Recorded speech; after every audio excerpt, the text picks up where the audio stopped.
I spoke to my sisters, Tori and Kim, and I think we take pride on getting on each other's nerves. So whether it's a workout, whether it's a workout or whether it's just calling just to check up on each other, we're gonna find a way to get on each other's nerves. But man, I love them to death, and they're definitely they're definitely protective of me, man, and I appreciate that. That's great. That's awesome, man. Wanted to take a moment just to salute you again. I see that you have, like I said, you were speaking on some of the athletes that you worked with before, like the Grant brothers, who are grew up here in the area from DeMatha. He's in the NBA now. The Denver Nuggets, also Jared Hurd, the boxer as well. And currently, I think everybody's getting excited about the draft coming up. I want to talk to you a little bit about working with Chase Young, who's everybody's got penciled in, going to the Skins, local ties. He's an outstanding player. Can you tell us a little bit about working with Chase and how do you feel about his progress and where he's at right now for the big day coming up on the 23rd? First of all, coming from Philly, you're an Eagles fan. What do you feel about? Well, I'm actually going to have to face him twice a year, so I've been doing my research on him. I know he's a hell of an athlete. I'm a Penn State fan, so I've been watching him at Ohio State, Nittany Lions for the past couple seasons as well. So I'm just going to sit back and enjoy it, man. I like talent. So. Gotcha. Nah, man, it's a joy to work with Chase. Yeah. He's a dude that I mean, what can you say? I mean, the dude works hard. Everything that you see, he has earned. Like nothing has ever been given. And if he was on here today, he'd tell you I'm always giving him a hard time. I rarely give him credit. But it's very interesting too, man, to work with a guy like that and all the success that he's having. And you sit there, you read the papers, or you hear the news, and they're just praising him. And you can sit there and have a conversation with Chase, and he can tell you a million things that he wants to get better at. That's great. I'll never forget after the Wisconsin game where he had 4 sacks, right? In this generation now, man, they don't just give you a call. They always got to FaceTime you for some reason. So I don't know what that's about, but right after that game, I mean, he called me and he just said, "Hey, Coach Mo, what you got to say now?" And we laughed for a quick second, and I just asked him how was he feeling, and he said he was upset because he missed out on 2 sacks. So that just goes to kind of tell you the type of kid that you're dealing with. That's not the kid that's getting caught up in the hype. And we spent a lot of time out of LA preparing for the combine and things like that. And although he didn't test and we knew he wasn't going to test, just the way he approached each and every day. So, and I mean, the schedule was pretty tough. I mean, we woke up around 5:30. We ate breakfast at 6. We were out the door about 6:15, 6:30. We went to go get treatment. After treatment, we had our workout. We came back home, ate lunch.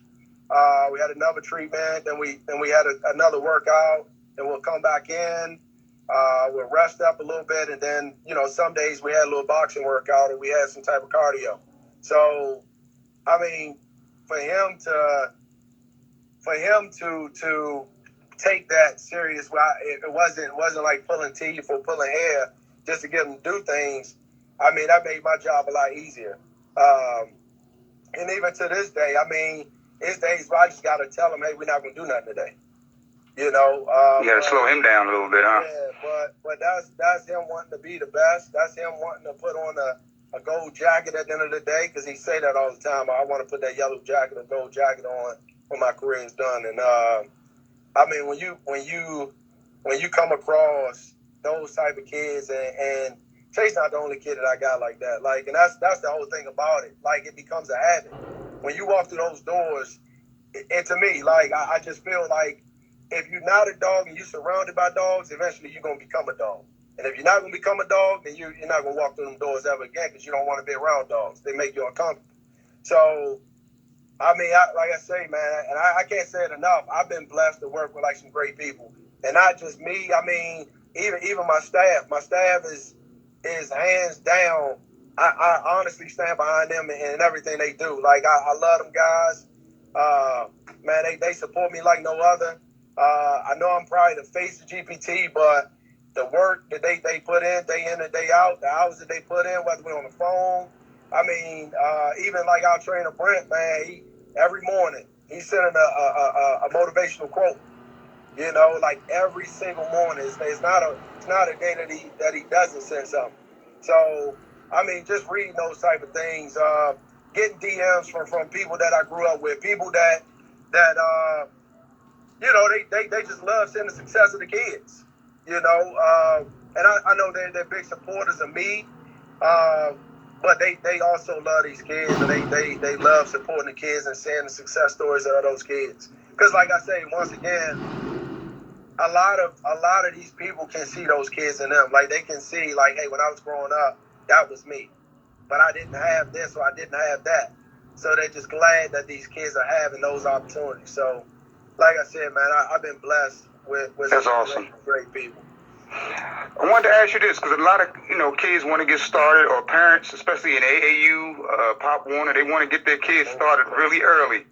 Right. So I say move for president. Yeah, they basically, you want to actually give some advice to some parents or people who may be watching. Is it too early to get your kids started training, or what would be something that you recommend for ones who want to get started and getting their kids started in sports? I would say this, man. Most parents know their kids better than anybody, or they should, right? You know whether your kid is seriously ready to start training and things like that. But also on another note, trust your gut, trust your instinct. Means so many parents will come to me after the fact of, hey,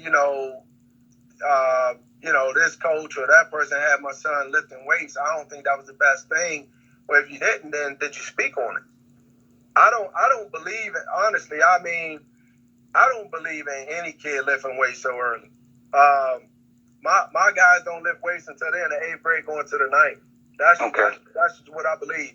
Up until then, we're doing more so body weight. We're more so doing stability exercises. And even my guys that's older, like we'll always in warm-ups, warming our body up, we'll work stability. Like, so if you look back on the IG pages, even with Chase, when I was preparing for the combine, you'll see a lot of times he's doing stability work.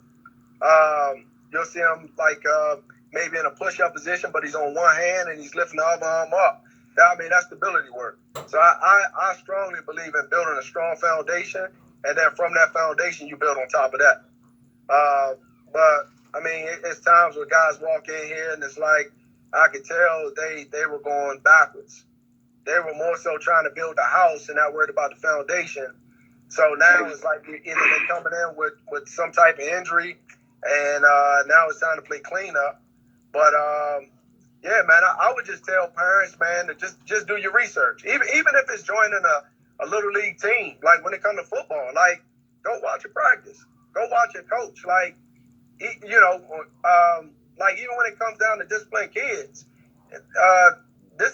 disciplining kids shouldn't be the nutcracker.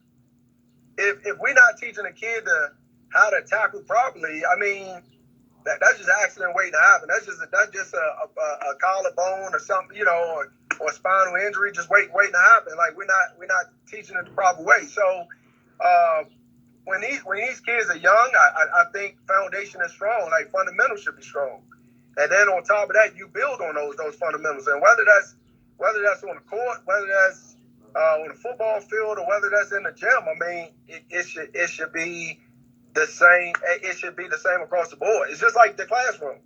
I got you. I mean, like when you start elementary school, you're not multiplying.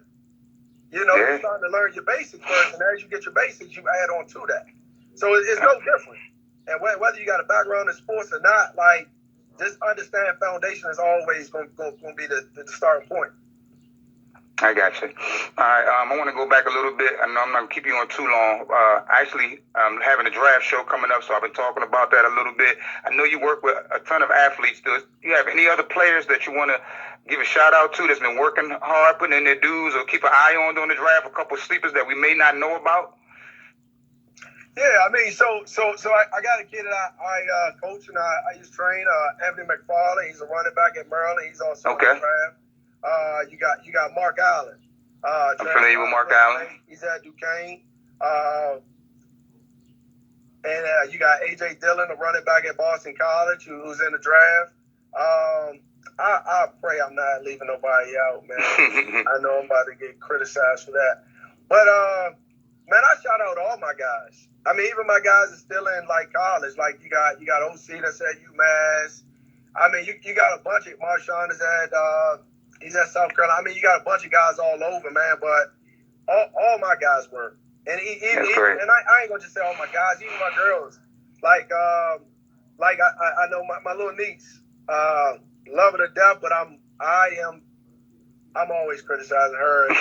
That's Maddie McDaniel, Madison McDaniel. Like I call her Little Maddie, but like even Little Maddie, like I had Little Maddie since she was a little baby. We never touched weights. Like we always work fundamentals, and now we to the point where now we're adding on to that. But she works hard. But like I say, man, you walk through them doors. If you're not ready to work, this ain't the place for you. And I mean, a lot of people they talk it, and then when they walk through them doors, a lot of times they are humble. But I mean, it is what it is. Like, I mean, they still come back and they had their success stories, but we always remember like how they started. That's great, man. Hard work pays off. I know you know about that. I want to say thank you again for coming on today, man. Can you tell everybody where they can locate you or where they can find you? You know, they want to come in and start, like you said, there's levels to it. So I'm sure you take, other people in for just training, just to get themselves in shape, as well as athletes. So where should they locate you and where could they find you at, sir? All right, so right now the governor got us shut down, so yeah, you can't find me right now. But once all this clears up and we're able to work out, you can find me and my staff at 9100 East Hampton Drive, Suite A2. A is in Apple and the number 2, and that's Capitol Heights, Maryland 20743. Well, I think you already got the Instagram. That's at Gibson_PT. Twitter is at Gibson Training. Yeah, I mean, yep, that's pretty. There it is, man. Well, I want to say thank you again, man. I would love to have you back on sometime soon when all this, dies down a little bit, and actually maybe bring you back on and talk a little bit after the draft if you got time. I'd love to have you on anytime, man, when you got time for me. No doubt. So right now, man, just being real creative, I got the kid Jalen Smith, the big man out of Maryland that's projected their first round in the NBA draft. So I'm going to celebrate with Chase for a little bit, but then it's time to get back to work because I got Jalen to get ready. So, yeah, man, anytime, man, you let me know, man, and I'll be on, man. I see Ramon join, man. Shout out to Coach Lees. Yes, sir. All in the family, man. Yes, indeed. Thanks again, man. I want to have you back on soon. Like you said, shout out to Jalen Smith as well, Fear the Turtle, and we're going to keep an update on you as soon as I can, man. Follow up with you shortly. All right, man. Appreciate it. Hey, if y'all got time, man, I know I'm on tonight on ABC 7. Okay. Talking about my relationship with Chase. That's at 5:24 p.m. today. So all right, I'll repost that as well for you, man. I'll definitely check it out. Tune in. Y'all make sure y'all tune in tonight. What time was that again? It's at 5:24 p.m. All righty. Congratulations, man. There it is. Mark Gibson, trainer extraordinaire, man. Make sure y'all go follow him at Gibson_PT, man. Thanks, man. Keep doing what you're doing, man. I love it. Thank you, sir. Appreciate it, man. Thank you. Yes, sir. Thanks again for joining me. Great show right there, Mark Gibson. Gibson Training. So y'all make sure y'all go follow him and keep tuned on the show.